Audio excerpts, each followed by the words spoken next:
So hello guys, welcome back to my YouTube channel. आज हम लोग HIT homicide intervention team HIT 2 movie का full story के बारे में जानेंगे।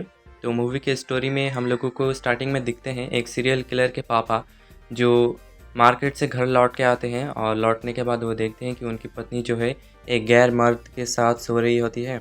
उस सदमे से निकलने के लिए वो घर से बाहर चले जाते हैं और उसके अगले दिन उसकी जो पत्नी है वो सारे मोहल्ले वालों को और पुलिस वालों से कहती है कि उसके जो पति हैं वो उस पर जुल्मी अत्याचार करते हैं, झूठ बोलता है सबसे।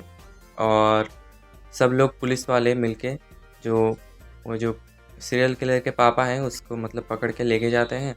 और कुछ दिनों बाद वो छूट जाते हैं और उनकी जो पत्नी है वो उसके जो सैया थे, मतलब क्या बोले उसको, उसके साथ वो भाग जाती है और इस सदमे से निकलने के लिए वो अपने आप को फांसी पे चढ़ा लेता है।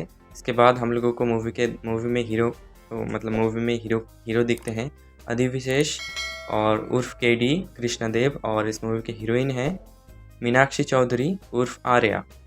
तो KD दिखते हैं, मतलब KD का इंट्रो करवाया जाता है। वो एक छोटे से केस को हैंडल कर रहे होते हैं।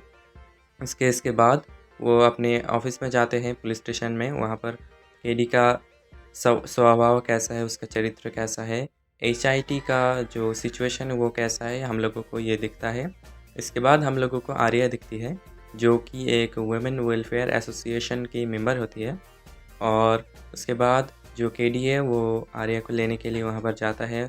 उन दोनों का मुलाकात, उन दोनों का प्यार रिश्ता हम लोग को दिखता है। आर्या और KD एक डेट पे जाते हैं और वहाँ से वो कहता है कि वो दोनों शादी से पहले एक साथ रहना चाहते हैं। तो इसके बाद आर्या मान जाती है और वो दोनों शादी से पहले एक साथ एक ही घर में रह रहे होते हैं। सो इसके बाद हम लोगों को दिखता है एक पब होटल में, मतलब जो पब में एक लड़की होती है मतलब जो रात को करीब 11 बजे घर लौट रही होती है और अचानक वो गायब हो जाती है। उसके अगले ही दिन हमारे जो KD है वो इन्वेस्टिगेशन करने के लिए जाते हैं। तो वहाँ पर उसको पता चलता है, मतलब वो देखता है कि वो जो लड़की थी उस लड़की का गला, हाथ, पैर, मतलब सब कुछ काट के तो अलग कर दिया था। उसका मर्डर हो जाता है बहुत ही बुरी तरह से। सो इसको हैंडल करने के लिए KD मतलब बहुत ही नर्वस हो जाता है, क्योंकि ऐसा एक सिचुएशन, एक सस्पेंस क्रिएट हो जाता है कि आखिर सीरियल किलर ने ऐसा क्यों किया। तो इन्वेस्टिगेशन करते वक्त उन लोगों को पता चलता है कि ये जो हाथ, पैर और मतलब जो गला, सिर वाला बॉडी का जो पार्ट है ये सब अलग अलग लड़कियों के हैं, एक लड़कियों के नहीं थे। सो KD उस वक्त बहुत ज़्यादा नर्वस हो जाता है वो और सोचने लगता है कि इन सब लड़कियों के बारे में ये जो बाकी के पार्ट्स थे वो कहाँ से आए थे। सो इन्वेस्टिगेशन करने के लिए वो जो सीरियल किलर है उसका फुटप्रिंट और DNA फिंगरप्रिंट को मैच करने के लिए जाता है। लेकिन जूते का साइज़ और जो पैरों के, जो मतलब हाथों के फिंगरप्रिंट, जूते के साइज़ किसी और एक आदमी के साथ मतलब गलती से मैच हो जाता है। और KD एक और आदमी के पास चला जाता है जिसके साथ मतलब वो कंफ्यूज हो जाता है। उसे लगता है कि वही सीरियल किलर है, लेकिन वो नहीं है, कोई और है। तो इस दौरान हम लोगों को वो इन्वेस्टिगेशन के दौरान हम लोगों को रजिता दिखती है। रजिता और उसका बॉयफ्रेंड दिखते हैं कुमार। सो असली सीरियल किलर है कुमार, लेकिन वो मतलब छुपा रहा था अपनी पहचान। और KD और बाकी जो पुलिस ऑफिसर थे उन लोगों को ये बात पता नहीं थी। तो पता होने के बाद मतलब उन लोगों को तो पता नहीं था, लेकिन कुमार ही सब कुछ कर रहा था और वो आम लोगों के बीच में ऐसे ही जी रहा था और सबको मार रहा था, सब लड़कियों को। एक्चुअली वो सबको नहीं मार रहा था, वो मार रहा था वो जो आर्या जिस वेलफेयर एसोसिएशन में काम करती है वहाँ के औरतों को, क्योंकि उसका जो माँ था वो, उसकी माँ भी उसी वेलफेयर एसोसिएशन में काम करती थी और उसको ये बर्दाश्त नहीं होता था उस वेलफेयर एसोसिएशन में जो भी मतलब औरतें काम करती थी उन सभी को वो सीरियल किलर मतलब जो कुमार है वो सबको मार देता था। तो ये एक साइकोपैथ है एक तरह का। और इसके बाद हम लोगों को स्टोरी में दिखते हैं कि आर्या और KD, और आर्या जो है वो प्रेग्नेंट हो जाती हैं। उसकी मदर हमारे KD के घर में आती हैं और वो लोग मान जाते हैं शादी के लिए। और इसके बाद जो मिसअंडरस्टैंडिंग हो गई थी जिस आदमी के साथ KD ने जिसको सीरियल किलर सोचा था, तो उसको मतलब मर्डर मतलब शूट आउट करने के लिए कुछ पुलिस वाले भेजे गए थे, लेकिन केडी को ये जानकारी नहीं थी। लेकिन केडी ने फ़ोन करके उसको बचा लिया और उसके बाद उसको पुलिस स्टेशन वापस लेके आए। लेकिन वो जो मिसअंडरस्टैंडिंग वाला जो गाय था, मतलब जो सीरियल किलर सोच रहा था सब, तो वो फांसी लगा लेता है।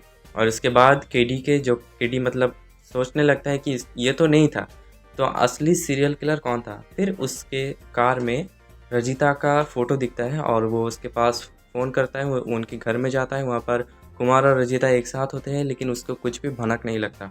उसके बाद वो घर लौट आता है और आर्या को सेफ्टी देने के लिए, मतलब उसको पता था कि वो किलर जो है उसके घर तक भी पहुंच सकता है, तो वो आर्या को सेफ्टी देने के लिए उसको कुछ बताता नहीं है। वो घर में सारी रात जाकर पहरा देता है।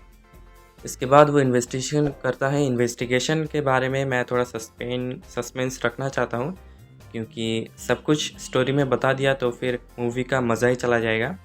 तो इस इन्वेस्टिगेशन के दौरान आर्या जो है वो किडनैप हो जाती है और हमारा जो केडी है वो बहुत ही मतलब रो पड़ता है, बहुत ही नर्वस हो जाता है। और उस इन्वेस्टिगेशन के दौरान उसको पावर मतलब मिलता है, आर्या को याद करके, आर्या को बातों को याद करके वो मतलब इन्वेस्टिगेशन चालू रखता है। उसके बाद वो एक डेंटिस्ट का पता चलता है, आर्या के डायरी से एक डेंटिस्ट का पता चलता है। वहाँ पर वो जाता है और वहाँ पर जाकर वो देखता है कि वो जो बाकी लड़कियों के हाथ पैर थे, सब कुछ दीवारों के अंदर वो सब कुछ मतलब प्लास्टर करवाया था उस मतलब डेंटिस्ट ने। और ये प्रूफ हो गया था कि मतलब केडी समझ गया था कि वो जो डेंटिस्ट है वही सीरियल किलर है। ठीक इसी समय कुमार, मतलब वो जो कुमार ही डेंटिस्ट है, वो वहाँ पर एंट्री लेता है। केडी को वो मारता है, पकड़ लेता है और वहाँ पर वो उसके बाद आर्या को भी लेके आती है। और आर्या और कुमार को वो मतलब आर्या जो प्रेग्नेंट थी उसको केडी और आर्या को बांध लेता है, बहुत टॉर्चर करता है। इसके बाद वहाँ पर उनके फाइट होता है। उस फाइट के बाद में केडी जो है वो कुमार को बहुत ही बुरी तरह से मारता है और आर्या को छुड़ा के लेके जाता है। और इसके बाद मतलब यहाँ पर तो सीरियल किलर पकड़ा गया और इसके बाद हम लोगों को एक ट्विस्ट नज़र आता है। HIT3 मूवी के बारे में यहाँ पर हम लोगों को थोड़ा जानकारी दी जाती है। HIT3 मूवी आने वाला है, तो ये कब आएगा? करीब 1 साल तक तो आ जाना चाहिए, मतलब 23 साल के आखिरी तक तो ये HIT3 मूवी आ जाना चाहिए। उस मूवी में हम लोगों को दिखेंगे साउथ सुपरस्टार बाबू। हाँ, और बाबू इस मूवी में आखिरी में कुछ सेकंड के लिए आते हैं और वहाँ पर उनकी इंट्रो करवाई जाती है, जो केडी और आर्या के शादी में आते हैं और वहाँ पर हम लोगों को बाबू दिखते हैं। और वहाँ पर वो मतलब लास्ट में दिखा देता है कि HIT3 मूवी आने वाली है और HIT को अब इनके हाथ से कोई नहीं बचा सकता। सो आई होप आप लोगों को स्टोरी समझ में आ गया होगा। अगर स्टोरी समझ में आ गया तो वीडियो को लाइक करना, चैनल को सब्सक्राइब करना, और क्या ही बोलूँगा। Thank you for watching my video.